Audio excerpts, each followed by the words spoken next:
اپنے محلوں کے اس طرح کو سننے میں آتے ہیں کہ بدکاریاں اتنی بڑھ گئی کہ بھائی اور بہن کی تمیز ختم ہو چکی ہے. ایک باپ اپنی بیٹی سے مسلسل 12 سال تک زنا کرتا رہا. یہ حالات ہم سنتے آ رہے ہیں تو کیا کلیجہ منہ کو نہیں آتا؟ یہ چیزیں پیدا کہاں سے ہوتی ہیں؟ انسان اس قدر درندگی کا شکار کب بنتا ہے؟ ایسا حیوان کب بنتا ہے؟ اللہ تعالیٰ کے عذاب کی بہت ساری الگ الگ شکلیں ہیں اور عذاب آنے کے انداز بھی الگ ہیں. عذاب کی شکلیں جو سنتے آئے کہ پتھروں کی بارش ہو جانا، آگ کا پھیل جانا، طوفان کا آ جانا، ہواؤں سے ہلاک ہونا، چہرے بندر کی شکل کے بن جانا، یہ ایک الگ شکل ہے عذاب کی. بعض صورتیں عذاب کی شکل میں اور الگ ہوتی ہیں، جیسے بھوک مری کا عام ہو جانا اللہ کا عذاب ہے، بیماریاں پھیل جانا. اور اس میں سے ایک الگ شکل یہ ہے کہ برکتوں کو اٹھ جانا، چہروں کی رونق کو ختم کر دیا جانا، روحانیت سلب کر لیا جانا، یہ بھی اللہ کے عذاب کی ایک شکل ہے. آنے کے جو انداز ہیں، عذاب 2 قسم سے آتا ہے.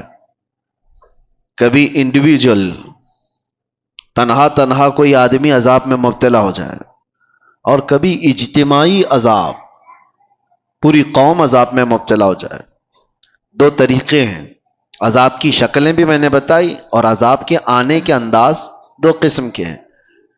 مخصوص لوگ عذاب میں مبتلا ہو جائیں یہ بھی ہو سکتا ہے، اور کبھی اجتماعی طور پر بڑی جماعت عذاب میں مبتلا ہو جائے یہ بھی ہو سکتا ہے. مخصوص لوگ جو عذاب میں مبتلا ہوتے ہیں ان کے اپنے افعال ہو سکتے ہیں، لیکن اجتماعی عذاب جلدی نہیں آتا. اجتماعی عذاب اللہ تبارک و تعالیٰ کا فوراً اس طرح سے نہیں آتا. اس کی وجوہات جو بیان کی گئی ہیں کہ اجتماعی عذاب کبھی آتا ہے کسی قوم پر تو اس کے کارن کیا ہیں، اس کے ریزنز کیا ہیں. 3 چیزیں بتائی گئی ہیں محدثین نے اور شارحین نے.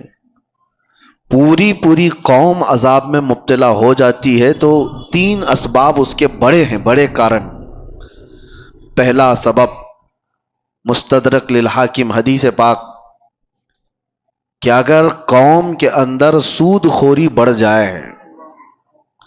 دوسرا کارن، دوسرا سبب اگر زنا پھیل جائے. تیسرا سبب زکوٰۃ سے لوگ دور بھاگنے لگ جائیں، زکوٰۃ کی ادائیگی میں کوتاہی کریں. تو فرمایا گیا یہ 3 اسباب ایسے ہیں جس سے اللہ تعالیٰ کا اجتماعی عذاب قوم پر آتا ہے. اجتماعی عذاب کے وہ لوگ شکار ہو جاتے ہیں. یہ 3 چیزیں جب کسی قوم میں پھیلتی ہیں تو پوری قوم عذاب میں مبتلا ہو جاتی ہے. آج ہم دیکھ رہے ہیں کہ اجتماعی طور پر لوگ اگرچہ پتھروں کا عذاب نہیں دیکھ رہے ہوں گے، آسمان سے آگ برسنے والا عذاب نہیں دیکھ رہے ہوں گے، زمین کے پھٹ جانے اور دھنس جانے کا عذاب نہیں دیکھ رہے ہوں گے، لیکن ایک عذاب تو ہم دیکھ رہے ہیں کہ ہمارے اندر سے روحانیت غائب ہو چکی ہے. یہ عذاب تو ہے. اجتماعی عذاب کے جو لوگ شکار ہوئے ہیں، یہ ضروری نہیں ہے کہ آگ کے گولے برسیں اور پتھروں کا عذاب آئے. وہ پچھلی قوموں پر ہوتا رہا، لیکن فی زمانہ ہم جو اس عذاب کے شکار ہوتے ہیں اس میں سے جو ہم دیکھ رہے ہیں برکتوں کا اٹھ جانا، چہروں کے رونق کا ختم ہو جانا، روحانیت ہماری سلب کر لی جائے. اور سب سے بڑی بات یہ ہے کہ اللہ کا سب سے بڑا عذاب کیا ہے؟ اللہ کا سب سے بڑا عذاب یہ ہے کہ جیتے جی ایمان کی دولت چھین لی جائے. یہ سب سے بڑا عذاب ہے. موت تو ایک بار آئے گی، لیکن ایمان کے بغیر مر گیا تو آخرت میں ہمیشہ اسے دوزخ ہے، ہمیشہ کی جہنم میں جائے گا. وہ سب سے بڑا عذاب ہے. ڈر اسی بات سے ہے کہ جیتے جی ہماری بدکاریوں کی وجہ سے ایمان کی دولت تو نہ چلی جائے. آج بے حیائیوں کا جو سیلاب آیا ہوا ہے، نظام درہم برہم ہو چکا ہے. میں ان دو وجوہات پر تھوڑی سی گفتگو کروں گا. آج جمعہ میں بھی میں نے آپ سے یہ گفتگو کیا تھا کہ دل میں کانٹے چبھ رہے ہیں، کلیجہ منہ کو آتا ہے جب حالات اپنے محلوں کے اس طرح کو سننے میں آتے ہیں کہ بدکاریاں اتنی بڑھ گئی کہ بھائی اور بہن کی تمیز ختم ہو چکی ہے. ایک باپ اپنی بیٹی سے مسلسل 12 سال تک زنا کرتا رہا. یہ حالات ہم سنتے آ رہے ہیں، تو کیا کلیجہ منہ کو نہیں آتا؟ یہ چیزیں پیدا کہاں سے ہوتی ہیں؟ انسان اس قدر درندگی کا شکار کب بنتا ہے؟ ایسا حیوان کب بنتا ہے؟ مین ریزن کیا ہے؟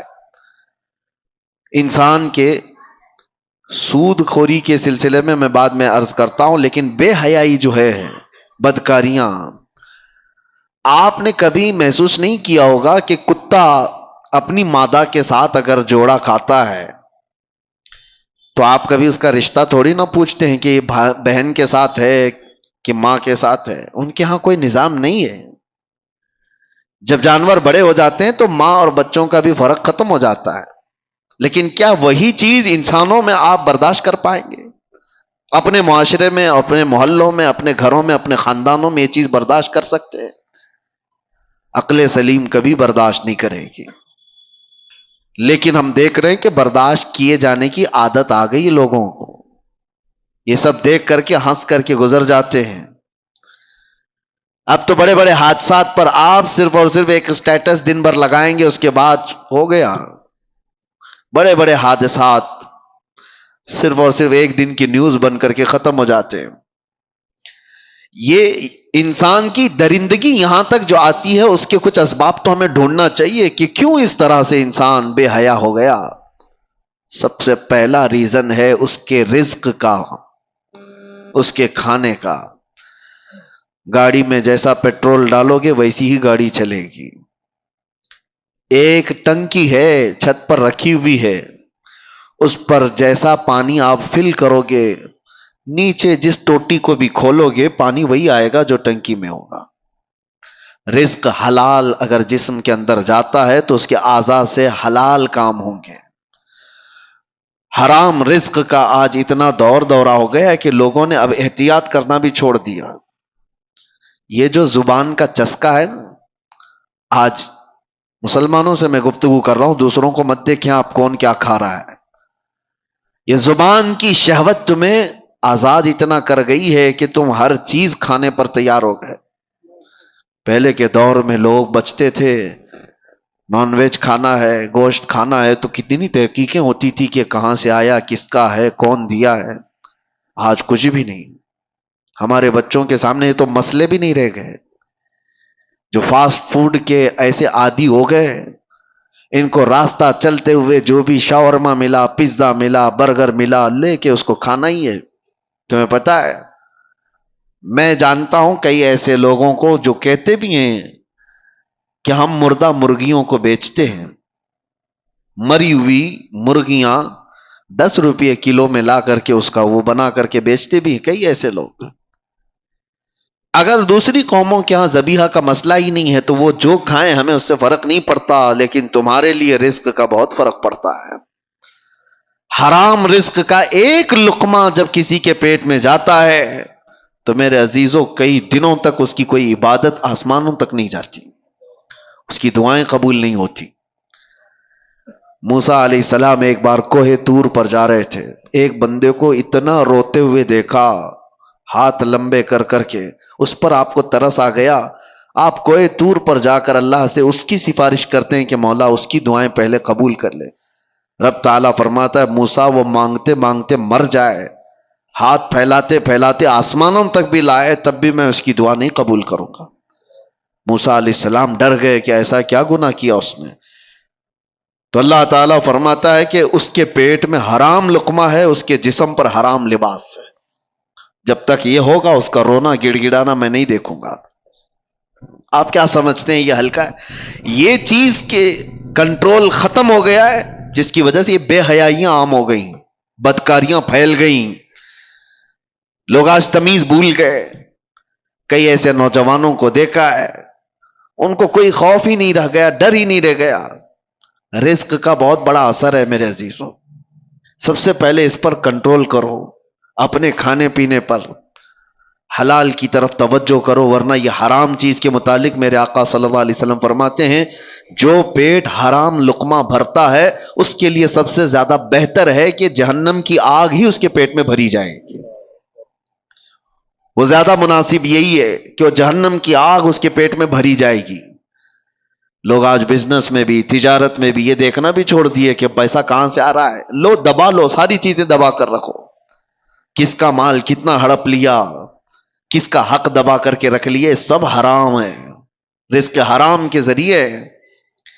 صرف یہ نہیں ہے کہ آپ ذبیحہ دیکھ رہے ہیں، مسلمان نے ذبح کیا ہے وہی گوشت آنا چاہیے، ارے کسی کا دبا کر کے ایک درہم بھی رکھا ہے وہ حرام ہے، دھوکہ دے کر کے کمائی ہوئی چیزیں حرام ہے۔